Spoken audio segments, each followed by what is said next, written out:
Hi friends. அடுத்தனை serial இனி வரப்போகிற எபிசோட்ஸ்க்கான அப்புறமா தான் இந்த வீடியோவில் பார்க்க போகிறோம். வாங்க ஃப்ரெண்ட்ஸ் பார்க்கலாம். நீலா சேரன் கிட்ட கார்த்திகாவோட விஷயத்தை பற்றி சந்தா கிட்ட சொல்ல வேண்டானே அப்படின்னு சொல்லியிருந்தாங்க. ஆனால் அடுத்த நிமிஷம் எதையுமே யோசிக்காமல் ஒரு செகண்ட் கூட சேரன் வந்து அப்படியே நம்ம எல்லா விஷயத்தையுமே கார்த்திகாவோட விஷயம் அத்தனையுமே வந்து சந்தா கிட்ட சொல்லிட்டாங்க. இப்போது சந்தா அந்த விஷயம் தெரிஞ்ச உடனே அடுத்து அவங்களுடைய முகம் ரொம்ப சேடாக ஆரம்பிச்சிடுது. ரொம்ப வருத்தப்பட்டுக்கிட்டு அடுத்து ஒரு வார்த்தை கூட பேசாமல் கால் கட் பண்ணிடுறாங்க. இப்படா அவர்கிட்ட பேசுவோம், இங்கே வீட்டில் நம்ம ஒரு சிறை கைதி மாதிரி அடைஞ்சு கிடக்கிறோம், ஒரு தடவையாச்சும் அவர்கிட்ட பேச மாட்டோமான்னு ஏங்கிட்டு இருந்தா சந்தா. அவங்கக்கிட்ட கால் பேசும்போது இப்படி ஒரு விஷயம் அவர் பேசினதுனால அடுத்த நிமிஷம் அவர்கிட்ட பேசாமே கட் பண்ணிட்டாங்க. ஏன்னா அவங்க மனசு அந்தளவுக்கு ஹர்ட் ஆக ஆரம்பிச்சிடுச்சு. இப்போது அவருடைய மாமா பொண்ணுக்காக அவர் இவ்வளோ யோசிக்கிறாரு. நமக்கு இவரை பற்றி நல்லாவே தெரியும்ல, இவர் வந்து ஏற்கனவே அந்த பொண்ணை லவ் பண்ணி கல்யாணம் பண்ணிக்கணும்னு நினச்சாரு. ஆனால் அது நடக்காமல் போயிடுச்சு. அவங்க வீட்டில் ஒத்துக்காததுனால இப்போது அடுத்து வந்து கொஞ்ச நாள்லேயே என்ன லவ் பண்ண ஆரம்பித்தார் அப்படின்னு இப்போ சந்தா இதை பற்றி யோசிக்கிறாங்க. அவங்கள நாம் பார்த்துருக்கோம்ல, பேசியிருக்கோம்ல, இப்போ அவங்க மொத்தமாக அவங்க வீட்டை விட்டு வந்துட்டாங்கன்னு இவரு பேசிகிட்டு இருக்காரு அப்படின்னு சந்தா இப்போ ரொம்ப சந்தேகப்பட ஆரம்பிச்சிட்டாங்க. இவர் நம்மளை உண்மையிலே இப்போ கல்யாணம் பண்ணிப்பாரா, பணம் நகை இதெல்லாம் தரேன்னு சொல்லிட்டு 6 மாதத்தில் கல்யாணம் பண்ணிக்கிறேன்னு சொல்லிட்டு போயிருக்காங்க. நாம தான் கால் பண்ணி அவர்கிட்ட இவ்வளோ நாள் வரைக்குமே பேசிகிட்டு இருக்கோம். நல்லா பேசிகிட்டு இருந்தவர் திடீர்னு இப்படி சொல்கிறாருன்னு இப்போது கொஞ்சம் பொசிஷனஸ் ஆக ஆரம்பிக்கிறாங்க. சந்தா யோசிக்கவும் செய்கிறாங்க. இது எல்லா ஒன்றுக்கும் காமனாக யூஸ்வலாக ஒரு வர விஷயந்தான். அதே மாதிரி தான் சந்தாவும் யோசிக்க ஆரம்பிக்கிறாங்க. அடுத்து நைட்டு வந்து எல்லோரும் சமைச்சு முடிச்சுட்டு சாப்பிட்டுட்டு தூங்குறாங்க. சோழன் உள்ளே போகிறாரு. நிலா கிட்ட வந்து அவர் வந்து நம்ம வந்து நீ வந்து சொன்னல எங்கேயாச்சும் வெளியில் கூட்டிகிட்டு போக சொல்லி, அதாவது நமக்கு ஹனிமூனுக்கு வெளியில் கூட்டிகிட்டு போக சொன்னல, அதுக்கு நிறைய இடம் சூஸ் பண்ணிட்டு வந்துருக்கேன். நான் உங்ககிட்ட அந்த இடத்த சொல்லவா, இல்லை நானே ஏதாச்சும் முடிவு பண்ணி உன்னை கூட்டிகிட்டு போவானிலாம், இல்லை நானாக கூட்டிகிட்டு போனால் அது உனக்கு சரி வராது, நீயா சொல்லு அப்படின்னுவோம். என்ன சோழன் ஹனிமூனா அப்படின்னு நிலா ஒர்க் பார்த்துட்டே கேட்குறாங்க. ஆமாம் நீ தானே காலையில் சொன்ன அப்படின்னுவோம். சோழன் அது ஏதாச்சும் காலையில் சும்மா விளையாட்டுக்கு சொல்லியிருப்பேன் அப்படின்னுவோம். நிலா என்ன பேசுகிற நீ தானே சொன்ன, நான் உங்ககிட்ட அத்தனை தடவை திரும்ப திரும்ப கேட்டேன், சீரியஸாக தானே சொல்கிறேன் அப்படின்னு. ஆமாம் சீரியஸாக தானே சொல்லிட்டு கடைசியில் இப்படி என்னை ஏமாத்துறியே, போனிலா எனக்கு ரொம்ப கஷ்டமாக இருக்குது அப்படின்னும். சோழன் காலையில் சொன்னான் தான், ஆனால் இப்போ சொல்கிறேன் வேண்டாம் அப்படின்னு. என்னாச்சு நிலா, ஏன் உன் மைண்ட் எப்படி வேணாலே மாறுது அப்படின்னுவோம். சோழன் இன்னைக்கு வீட்டில் என்ன நடந்துச்சு தெரியுமா அப்படின்னு நிலா சொல்கிறாங்க. என்னாச்சு, என்ன நடந்துச்சு, எது வேணாலும் நடந்துட்டு இருக்கட்டும், அதுக்காக ஹனிமூனுக்கு வரமாட்டேன்னு சொல்வியா நீ அப்படின்னு சோழன் கேட்குறாங்க. வீட்டில் நிறைய பிரச்சனை போயிட்டுருக்கு சோழன், இதுக்கு நடுவில் நம்ம சந்தோஷமாக போய் ஹனிமூன் வேற கொண்டாடணுமா அப்படின்னுவோம். புரியல நிலா, யாருக்கு என்ன பிரச்சனை, எல்லாரும் நல்லா தானே இருக்காங்க அப்படின்னுவோம். இல்லை சோழன், அண்ணன் சரியில்லை அப்படின்றாங்க. அண்ணனுக்கு என்ன பிரச்சனை, ஓ அண்ணனுக்கும் சந்தாவுக்கும் கல்யாணம் நடக்க போகிறத பற்றியா, பணம் நகைலாம் ரெடி பண்ணுறத பற்றியா, அதெல்லாம் ரெடி பண்ணிக்கலாம் நிலா அப்படின்றாங்க. அது இல்லை சோழன், கார்த்திகா வீட்டில் பிரச்சனையா அப்படின்னுவோம். அவங்க வீட்டில் பிரச்சனைனா நாம் என்ன பண்ண முடியும் நிலா, அதுக்கு நாம் ஹனிமூன் போகாமல் இருக்கிறதுக்கும் என்ன சம்மந்தம் அப்படின்றாங்க. சோழன் நீங்கள் எப்பயுமே என்னை பேசவே விடுறது கிடையாது, ஒரு செகண்ட் கூட நீங்கள் அமைதியாக இருக்கிறதே கிடையாது, உங்கள் இஷ்டத்துக்கு ஏதாச்சும் பேசிகிட்டே இருக்கீங்க, ஒரு நிமிஷம் சொல்கிறத கேளுங்க. அண்ணன் கார்த்திகாவை பார்த்து பேசியிருக்கு, கார்த்திகா இங்கே பிரச்சனையோட திரும்பி வந்திருக்காங்க, பிரச்சனை மட்டும் கிடையாது, நிரந்தரமாக அவங்க அம்மா வீட்டுக்கே வந்துட்டாங்க, அவ்வளோதான், அவங்க கல்யாண வாழ்க்கையே முடிஞ்சிச்சான், டிவோர்ஸ் பண்ண போகிறாங்களா அவங்களோட ஹஸ்பண்ட் உடனே. சோழன் ரொம்ப அதிர்ச்சி ஆகுறாங்க. என்னென்ன இல்லை சொல்கிற நீ அப்படின்னவும். ஆமாம் அண்ணன்கிட்ட கார்த்திகா வருத்தப்பட்டு அழுதுருக்காங்க, இதை நினச்சி அண்ணனும் வருத்தப்பட்டுக்கிட்டே இருக்குது. சோழன் இந்த நிலமையில நம்ம போய் ஆகணுமா அப்படின்னு. நிலா இதுக்கும் அதுக்கும் சம்மந்தமே கிடையாது அப்படின்னுவோம். ப்ளீஸ் சோழன் வேண்டாம் அப்படின்னுவோம். என்ன நிலா, இன்னொரு நாளைக்கு போய்க்கலாம் சோழன் அப்படின்னு சொல்லும்போது, எப்போ கல்யாணம் ஆகி 6 மாதம் கழிச்சா அப்படின்னு.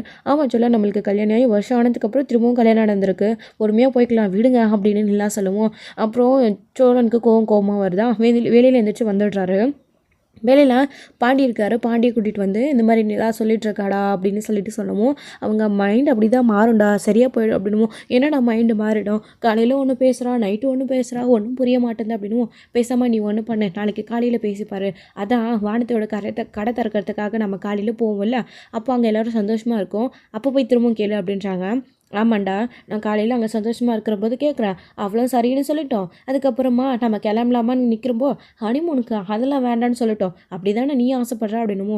டே இப்படி என்னை படுத்தாதடா, ஏற்கனவே நான் வானத்துக்கிட்ட மாட்டிட்டு முழிக்கிறது போதும்டா, என்னாலேயே சமாளிக்க முடியல, நீ உன் வாழ்க்கையை பாரு, நான் என் வாழ்க்கையை பார்க்குறேன், தேவையில்லாமல் தலையிடுற வேலை வேண்டாம் அப்படின்னு பாண்டி சொல்லுவோம். டே நில்லுடா அப்படின்னுவோம். அவர் பாட்டுக்கு வந்துடுறாரு. அவன் பிரச்சனையை சமாளிக்க முடியலையா, இதில் அடுத்தவன் பிரச்சனையை வேறு சமாளிக்கணுமா, சொந்த அண்ணனாக இருந்தாலுமே புலம்பியே அவ்வளோதான்டா அப்படின்னு பாண்டி வந்து படுத்துடுறாரு. என்னடா பாண்டி புலம்பிகிட்டே வரேன்னு சேரன் கேட்குறாரு. ஒன்றும் இல்லைண்ணே படுங்கண்ணே, நீங்கள் இப்போ சோழன் வருவான் எல்லாரும் தூங்குங்க, முழிச்சிட்டு இருந்தீங்க அவன் விடமாட்டான் அப்படின்னு சொல்லவும் புரிஞ்சுக்கிறாங்க எல்லாருமே. நம்ம அமைதியாக தூங்கிடலான்னு தூங்க ஆரம்பிச்சிடுறாங்க. அடுத்து இப்போ சோழன் வராரு. வந்து பார்த்தா பல்லவா அண்ணன் அப்படின்னு கூப்பிட்டு பார்க்குறாங்க. எல்லாருமே தூங்கிட்டுருக்கோம்.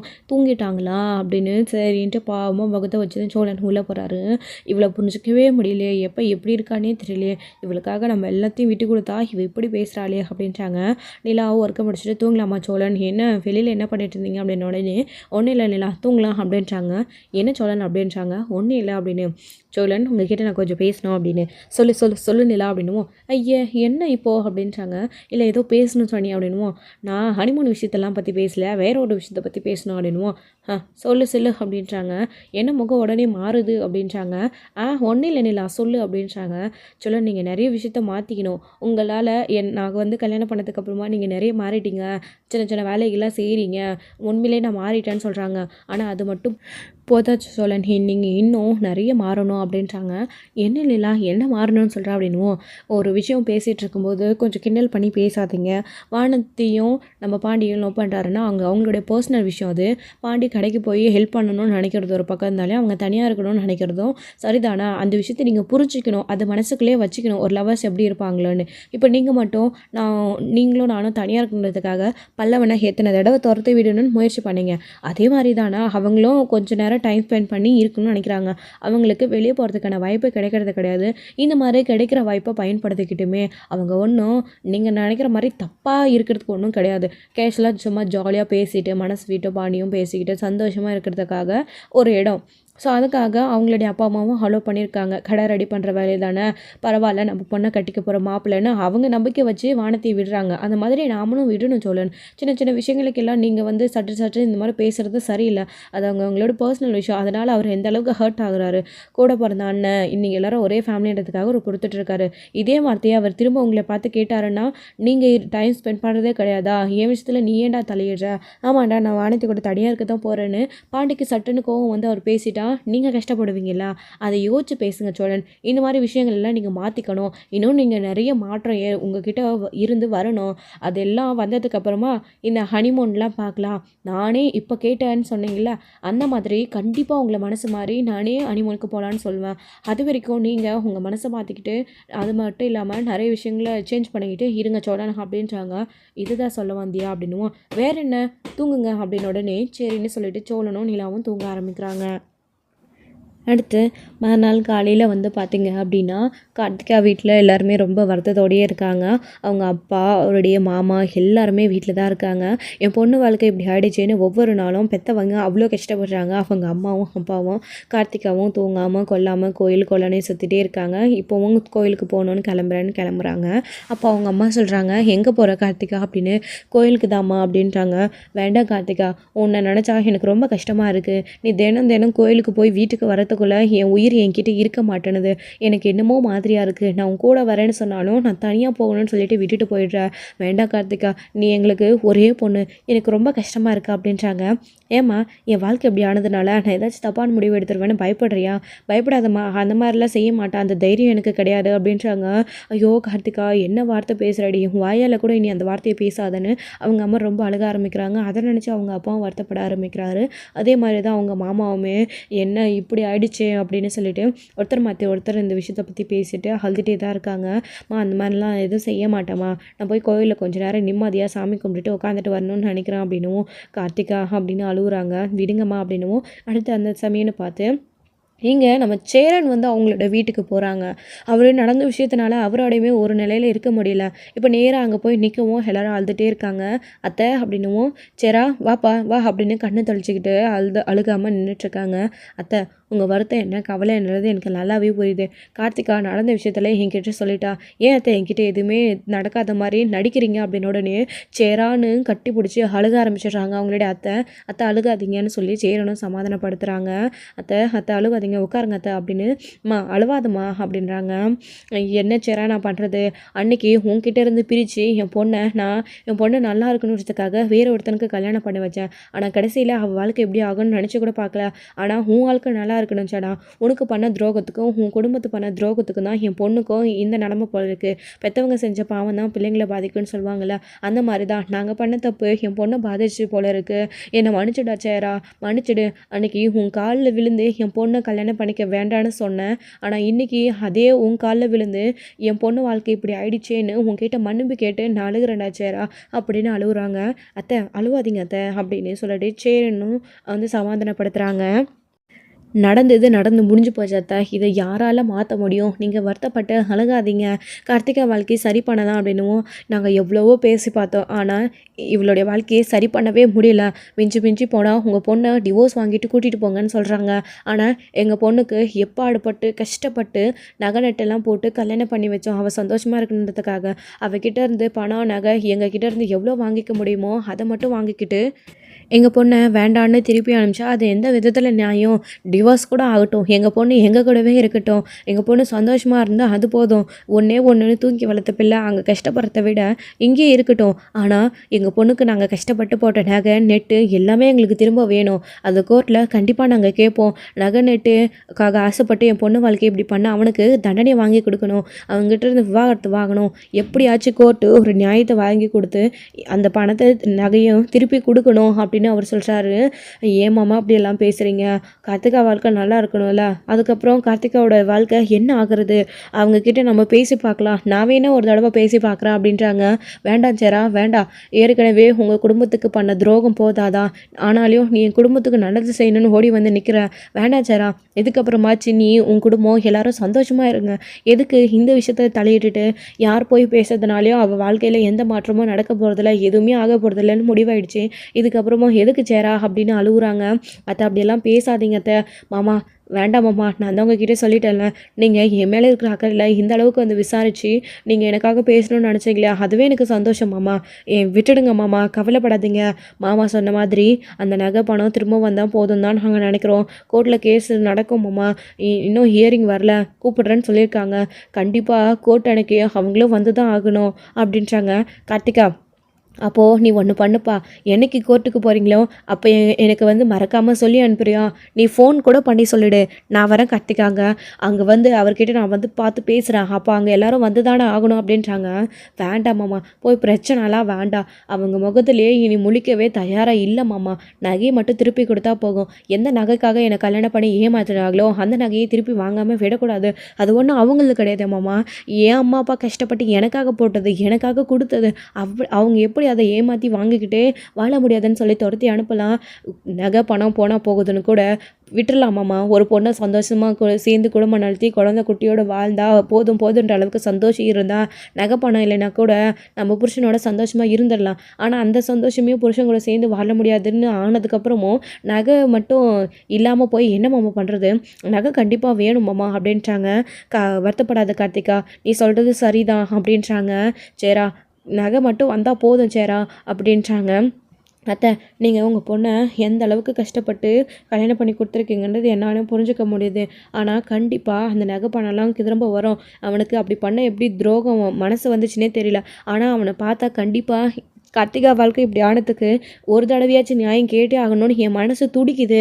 கார்த்திகா சின்ன வயசுலேருந்து நான் பார்த்து வளர்ந்த பிள்ளை, அவளுக்கு ஒரு கஷ்டன்றப்போ ரொம்ப கஷ்டமாக இருக்காத்த அப்படின்றாங்க. அவர் அழுறதை தவிர அவங்க வீட்டில் இருக்கிறவங்களால வேறு எதுவுமே பேச முடியதில்ல. எனக்காக இவ்வளோ தூரம் பேசினதுக்கு ரொம்ப தேங்க்ஸ் மாமா அப்படின்றாங்க. சரிப்பா கார்த்திகா அப்படின்றாங்க. சரிா, இவகிட்ட கொஞ்சம் எடுத்து சொல்லி புரிய வச்சாரா, கோயிலுக்கு போகிறேன்னு அடிக்கடிக்க வெளியில் போயிட்டு வந்துட்டே இருக்கா, எங்களுக்கு ரொம்ப பயமாக இருக்குது சேரா அப்படின்றாங்க. அத்தை, கார்த்திகா ரொம்ப தைரியமான பொண்ணு, நீங்கள் இந்த மாதிரிலாம் பேசாதீங்க, கார்த்திகா பத்திரமா தான் இருப்பா, நீங்கள் இதை பற்றிலாம் கவலைப்படாதீங்க அப்படின்றாங்க. இப்போது கார்த்திகா, இங்கே பாரு, அத்தை பயப்படுற மாதிரிலாம் நீ நடந்துக்காத கார்த்திகா, நீ வெளியில் எங்கேயும் போகாத அப்படின்றாங்க. மாமா, வீட்டுக்குள்ளேயே 4 செவத்துக்குள்ளேயே உட்காந்துட்டு இருந்தா எனக்கு அந்த ஞாபகம்லாம் திரும்ப வந்துகிட்டே இருக்குது மாமா, ரொம்ப கஷ்டமாக இருக்குது மாமா அப்படின்றாங்க. அத்தை, நீங்கள் தப்பாக எடுத்துக்கலைன்னா பேசாமல் கார்த்திகாவை எங்கள் வீட்டில் கொஞ்ச நாள் கூட்டிகிட்டு போய் வச்சுட்டு இருக்கட்டுமா அப்படின்னு கேட்குறாங்க. இது கேட்ட உடனே எல்லாருமே ஒரு மாதிரியாக பார்க்குறாங்க. அத்தை, என்ன அத்தை, தப்பாலாம் எதுவும் நினச்சிக்க வேண்டாம் அத்தை, இப்போ எங்கள் வீட்டில் நிலா இருக்குது, உங்களுக்கே தெரியும், நிலா சோழனை கல்யாணம் பண்ணிக்கிட்டு ஏற்றிக்கிட்டு நிலா நாங்கள் வீட்டில் இருக்குது, அங்கே வந்தால் கார்த்திகா கொஞ்சம் சந்தோஷமாக இருப்பாள்ல, நிம்மதியாக இருப்பாங்கல்ல அத்தை அப்படின்னுவும் இப்போ யோசிக்கிறாங்க. அப்போது அவருடைய அத்தையே இருந்துக்கிட்டு, ஏங்க கார்த்திகா அங்கே போய் ஒரு 2 மணி நாள் இருக்கட்டும். இங்கே தானங்க நம்மளும் அடிக்கடிக்க போய் நம்ம பொண்ணை பார்த்துட்டே வந்துட்டே இருக்கலாம். நம்ம பொண்ணு நம்ம வீட்டுக்கு எப்போ வேணாலும் வரட்டும் அப்படின்றாங்க. இவளுடைய பாதுகாப்பு தான் முக்கியம் அப்படின்றாங்க. சரின்னு சொன்னதுக்காக கார்த்திகா அங்கே போகலான்னு முடிவெடுக்கிறாங்க. வாப்பா வா போகலாம் அப்படின்னு சொல்லிட்டு கூப்பிட்டுட்டு போகிறாங்க. சரிம்மாம்மான்னு ஒரு 2-3 ட்ரெஸ் மட்டும் எடுத்துக்கிட்டு சேரின் கூட வந்துட்டுருக்காங்க. சைக்கிளாக 2 பேரும் நடந்தே பேசிகிட்டே வந்துட்டுருக்காங்க. நீ கவலைப்படாதப்பா, எல்லாம் சரியாக போயிடும். உனக்கு பண்ண துரோகத்துக்கு அவன் கண்டிப்பாக எல்லாத்தையும் கொடுத்து தான் ஆகணும். அவனை அப்படியே விட்டுறக்கூடாதுன்னு, அவனுக்கு ஏதாச்சும் பெரிய தண்டனை வாங்கி கொடுக்கணும்னு பேசிகிட்டே வந்துட்டுருக்காங்க. விடுங்க மாமா அப்படின்னு அப்போ தான் சந்தா கால் பண்ணுறாங்க. சேரன் கார்த்திகா கூட இருக்கிறதுனால எடுக்காமல் இருக்கிறாரு. மாமா ஃபோன் வந்துகிட்டே இருக்குது, எடுத்து பேசுங்க மாமா அப்படின்றாங்க. சந்தா தான் பண்ண அப்புறம் பேசிக்கிறேன் அப்படின்றாங்க. மாமா அவங்களோட சுச்சுவேஷன் எனக்கு நல்லாவே தெரியும். நீங்கள் சொல்லியிருக்கீங்களா, அப்படி இருக்கிற சூழ்நிலையிலையும் உங்கள்கிட்ட கால் பண்ணி பேசணும்னு நினைக்கிறாங்க. நீங்கள் பேசுங்க மாமா அப்படின்றாங்க. சரின்னு சொல்லிட்டு ஃபோன் அட்டன் பண்ணுறாங்க. சந்தா சொல்லு அப்படின்றாங்க. என்ன பண்ணுறீங்க அப்படின்றாங்க. நான் வீட்டுக்கு போயிட்டுருக்கேன் கார்த்திகா கூட அப்படின்னு உடனே அவங்க ரொம்ப அதிர்ச்சி ஆகுறாங்க. ஏன் அப்படின்றாங்க. ஒன்றும் இல்லை, அத்தை மாமாவை பார்த்து கார்த்திகாவோட வாழ்க்கை விஷயம் இப்படி ஆனதுக்காக பேசிட்டு வந்தேனா, அதான் அப்போது கார்த்திகாவை நினச்சி அவங்க எல்லாரும் பயந்தாங்களா, நம்ம வீட்டில் கொஞ்ச நாள் கார்த்திகா இருக்கட்டும்னு கார்த்திகாவை வீட்டுக்கு கூட்டிகிட்டு போயிருக்கேன் அப்படின்னு உடனே சந்தா ரொம்ப ரொம்ப அதிர்ச்சி ஆகுறாங்க. என்ன சொல்கிறீங்க நீங்கள்? அவங்க வீட்டு பிரச்சனையை அவங்க பார்த்துக்கிறாங்க, நீங்கள் எதுக்கு கூட்டிகிட்டு போகணும்? அன்னைக்கு நடந்த விஷயத்தெல்லாம் என்கிட்ட சொன்னீங்கல்ல, அது அவங்க விஷயம், நீங்கள் ஏன் கூட்டிகிட்டு போகிறீங்க அப்படின்னும். என்ன சந்தா எப்படி பேசுகிற?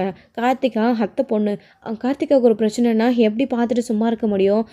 கார்த்திகாவுடைய சேஃப்டிக்காக தானே, கொஞ்ச நாள் தானே, எல்லாம் சரியாக போயிடும் சந்தா, நீ பாரு நான் அப்புறம் பேசுகிறேன் அப்படின்னு சொல்லிட்டு ஃபோனை வச்சிடுறாரு. சந்தா அப்படி பேசின உடனே அது மட்டும் இல்லாமல் கார்த்திகாவுடைய சில விஷயங்களை சந்தா கிட்ட பேசும்போது சேரன் நேரடியாக பேச முடியாது, கார்த்திகா கூடவே இருக்காங்கன்றதுனாலையும் அவாய்ட் பண்ணார். ஆனால் அதை அவங்க தப்பாக புரிஞ்சுக்கிறாங்க. இப்போ சந்தா ரொம்ப கோவமடைய ஆரம்பிக்கிறாங்க. திரும்ப திரும்ப கால் பண்ணிகிட்டே இருக்காங்க. சேரன் எடுக்கிறதே கிடையாது. இப்போ என்ன பண்ணுறாங்க, சரி கூட சந்தா இருக்கிறது கார்த்திகா இருக்கிறதுனால கொஞ்ச நாளைக்கு நம்ம சந்தா கிட்டே பேச வேண்டாம், சந்தாவும் அங்கே எதுக்கு கஷ்டப்பட்டுக்கிட்டு நம்மக்கிட்ட பேசிக்கிட்டு இருக்கணும் அப்படின்றதுக்காக ஃபோனை அந்த சுச்சுவேஷனில் ஆஃப் பண்ணிடுறாரு. இப்போது சந்தா ரொம்ப பயப்பட ஆரம்பிக்கிறாங்க. அடுத்து என்ன பண்ணுறாங்கன்னா, அவருடைய அண்ணனுக்கு கால் பண்ணுறாங்க. அனுஷ்க்கு கால் பண்ணி நடந்த விஷயத்தெல்லாம் சொல்லி அவங்க ரொம்ப அழுகுறாங்க. நீ கவலைப்படாத, நான் சேரன் பைய கிட்டே பேசுகிறேன், அதான் அவர் எடுத்து சொல்லி புரிய வச்சாருல்ல அவங்க அத்தை பொண்ணுன்றதுக்காக, இதுக்கெல்லாம் ஏன் சந்தா நீ கவலைப்படுற அழுகுறா அப்படின்னும். இல்லை எனக்கு பயமாக இருக்குது, அவங்க நகை பண்ணலாம் போட்டு என்னை கல்யாணம் பண்ணிட்டு போகிறேன்னு சொல்லியிருக்காரு, அவர் இல்லாமல் என்னால் வாழ முடியாது, நான் அவர் மேலே உயிரியே வச்சிட்ருக்கேன், ஆனால் அவங்க அத்தை பொண்ணுக்காக பிரச்சனைனோடய ஓடி போயிட்டாரு, பணம் நகைலாம் ஏற்பாடு பண்ணாங்களா என்ன ஏதுன்னு கூட தெரியல, எனக்கு ரொம்ப பயமாக இருக்குன்னு சந்தா அழுகுறாங்க. நீ நினைக்கிறமெல்லாம் எதுவும் ஆகாது சந்தா, நீ தப்பு தப்பாக கனவு காணாமல் கொஞ்சம் நேரம் ஃபோனை வை, நான் பேசுகிறேன் அவர்கிட்டன்னு அனுஷ் கால் கட் பண்ணிவிட்டு சேரன் கிட்டே பேசலான்னு வராரு. இப்போது வாப்பா வான்னு கூட்டிகிட்டு போகிறாங்க. நடேசன் வீட்டில் பல்லவன், பாண்டி, சோழன், நிலா எல்லாருமே இருக்காங்க. இவங்கள பார்த்த உடனே வாங்க கார்த்திகா, நானே உங்களை பார்த்து பேசணும்னு நினச்சிட்டு இருந்தேன், நீங்களே வந்துட்டீங்கன்னு சொல்லிட்டு நிலா கூப்பிடவும் உள்ளே வராங்க. வாமா கார்த்திகா அப்படின்றாங்க. எப்படி இருக்குது அப்படின்னு உடனே நல்லா இருக்கம்மா அப்படின்றாங்க. சரி உள்ளே போ அப்படின்றாங்க. அப்பா உள்ளே வாங்க அப்படின்னு கூப்பிடுறாரு சேரன். உள்ளே போகிறாரு நடேசன். என்னடா அப்படின்றாங்க. கார்த்திகாவை நினச்சி அத்தை மாமாலாம் ரொம்ப பயப்படுறாங்க, அதான் கொஞ்ச நாளைக்கு நம்ம வீட்டில் இருக்கட்டும்னு கூட்டிகிட்டு வந்தேன்ப்பா, நீங்கள் யாரும் தப்பாக நினச்சிக்கலையே அப்படின்னும். இதில் தப்பாக நினைக்க என்னடா இருக்குது, இது கார்த்திகாவோட மாமா வீடு, நீங்கள் எல்லாரும் பசங்க மாமா பசங்க உங்கள் கூட இருக்கிறதுனால இங்கே வந்து இருக்கிறதுனால அவளுக்கு என்னடா பிரச்சனை ஆகிட போகுது, கார்த்திகா எத்தனை நாள் வேணாலும் இங்கே இருக்கட்டும், நானுமே நடந்த விஷயத்தெல்லாம் கேள்விப்பட்டேன், என் அண்ணங்காரனை கடையில் பார்த்து பேசிட்டு தான் வரேன், அதனால் நான் அவகிட்ட எதுவும் கேட்க போகிறது கிடையாது, அவள் இங்கே கொஞ்ச நாள் நிம்மதியாக சந்தோஷமாக இருக்கட்டும், அதான் நிலா இருக்குல்ல இங்கே இருக்கட்டும், மனசு விட்டு பேசி எல்லாரும் கூடவும் கொஞ்ச நாள் கஷ்டம் இல்லாமல் இருக்கட்டும்னு சொன்ன உடனே சரிப்பா அப்படின்னு சொல்லிட்டு ரொம்ப தேங்க்ஸ் மாமான்னு கார்த்திகா சொல்கிறாங்க. எனக்கு எதுக்குமா தேங்க்ஸு, போமா உட்காந்து சாப்பிடு ரெஸ்ட் எடு அப்படின்னு சொல்லிட்டு நடேசன் வெளியில் போயிடுறாரு. இப்போ பரவாயில்ல இந்த அளவுக்கு இவர் யோசிக்கிறாருன்னு பாண்டி யோசிச்சுட்ருக்காரு. அப்புறம் உட்காருங்க அப்படின்னு சொல்லிட்டு, இருப்பா நான் உனக்கு குடிக்க ஏதாச்சும் கொண்டு வரேன்னு அடுத்து குடிக்கிறதுக்காக கொண்டு வந்து கொடுக்குறாங்க. அடுத்து வந்து அனுஷ் வராரு. கொஞ்ச நேரத்துலேயே அனுஷ்கிட்ட பேசிட்டு வரேன்னு பின்னாடி போய் பேசுவோம். சந்தா இந்த மாதிரி கால் பண்ணியிருந்துச்சு, நடந்த விஷயத்தெல்லாம் சொல்லிச்சு, நீங்கள் ஃபோனை ஆஃப் பண்ணிட்டீங்களாமே, சந்தா உங்ககிட்ட பேசலன்னு ரொம்ப பயப்படுறா அப்படின்னுவோம். அனுஷ் தப்பாக எடுத்துக்காத அனுஷ், இந்த மாதிரி விஷயத்தெல்லாம் எடுத்து சொன்னேன், கூட வந்து கார்த்திகா இருக்கிறதுனால சில விஷயங்களை சந்தா கிட்ட பேச முடியல, சந்தா வேறு திரும்ப திரும்ப ஃபோன் பண்ணிகிட்டே இருந்துச்சா, அந்த சமயத்தில் ஃபோன் வேறு கீழே விழுந்து ஆஃப் ஆகிடுச்சு அனுஷு, அதான் என்னால் எதுவும் பண்ண முடியல, அப்புறம் பேசிக்கலான்னு விட்டுட்டேன், நான் ஃபோனை சரி பண்ணதுக்கப்புறமா சந்தா கிட்ட பேசுகிறேன், நீ சந்தாவுக்கு ஃபோன் பண்ணி பேசிட்டேனே, நானும் ஃபோன் பண்ண முடியாது, சந்தா பயந்துகிட்டே இருக்கும், நீ ஃபோன் பண்ணி ஒரு வார்த்தை சொல்லிவிடு, கார்த்திகாவுக்கு இந்த நிலைமை ஏற்படுறதுலேருந்து ரொம்ப கஷ்டமாக இருக்குது. அத்தை மாமா ரொம்ப வருத்தப்படுறாங்க. கொஞ்ச நாள் இங்கே இருக்கட்டும் தான் கூட்டிகிட்டு வந்தேன். இங்கே இருக்கட்டும், பிரச்சனைலாம் சரியானதுக்கப்புறம் கார்த்திகா கிளம்பி போயிடும். நீ சந்தா கிட்ட பயப்பட வேண்டாம், நல்லா இருக்க சொல்லு அப்படின்றாங்க. சரி பையா புரியுது. நீங்களும் சீக்கிரமாக ஃபோனை ரெடி பண்ணிவிட்டு சந்தா கிட்ட பேசுங்க. நான் வரேன்னு அனுஷ் கிளம்புறாரு. வர சொல்லுன்னு பையா, வர அங்கிள்னு சொல்கிறவன் இருந்துட்டு போங்க அங்கிள், சாப்பிட்டுட்டு போங்கன்னு சொல்லவும், இல்லை பரவாயில்ல இருக்கட்டும்னு சொல்லி அவர் கிளம்பிடுறாரு. இப்போது அடுத்தடுத்து கார்த்திகாவுடைய பிரச்சனை தெரிஞ்சதுனால எல்லாருமே கார்த்திகா கிட்ட மனசை விட்டு பேசிகிட்டு இருக்காங்க. எல்லாம் சரியாக போயிடும் அப்படின்ற மாதிரி அவங்களோட சுச்சுவேஷனை புரிஞ்சுக்கிட்டு அவங்க இந்த மாதிரி ஒரு சுச்சுவேஷனில் அவங்களுக்கு நிம்மதியாகவும் கொஞ்சம் மனக்கவலை இல்லாமல் இருக்கிறது தான் நல்லது. இல்லைன்னா இந்த மாதிரி விஷயங்களில் நிறைய பேர் தப்பான முடிவுகள் எடுத்துடுறாங்கன்னு கார்த்திகாவோட சேஃப்டியை தான் இப்போ எல்லாருமே யோசிக்கிறாங்க. வீட்டுக்கு இப்போ சேரை நீங்கள் கூட்டிகிட்டு வந்ததுனால யாருமே எந்த குத்தவங்களையும் சொல்கிறது கிடையாது. அவங்கள பொறுத்த வரைக்கும் அவங்களோட அத்தை பொண்ணு அவங்களுக்கு ஒரு பிரச்சனைன்னு உடனே அவங்க எல்லாரும் சரி பண்ணணும்னு நினைக்கிறாங்க. இது நியாயமான ஒரு விஷயம் தான் அப்படின்னு எல்லாருமே யோசிக்கிறாங்க. ஸோ இதோட இந்த எபிசோடு வந்து முடிச்சிருக்காங்க. அடுத்தடுத்து எபிசோட்ஸ்லாம் இனி என்ன நடக்க போகுது, இதனால் சந்தாவுக்கும் சேரனுக்கும் சண்டை ஏற்பட ஆரம்பிச்சிடுச்சு. இப்போவே அடுத்தடுத்து என்ன நடக்க போகுது, பயங்கரமான பிரச்சனை சேரனுடைய வாழ்க்கையில் கார்த்திகானால் வெடிக்க போகுதா என்ன அப்படின்றதெல்லாம் வெயிட் பண்ணி நெக்ஸ்ட் வீடியோவில் பார்க்கலாம். Friends thank you. இந்த வீடியோ பிடிச்சிருந்தா லைக் பண்ணுங்கள், ஷேர் பண்ணுங்கள், கமெண்ட் பண்ணுங்கள்.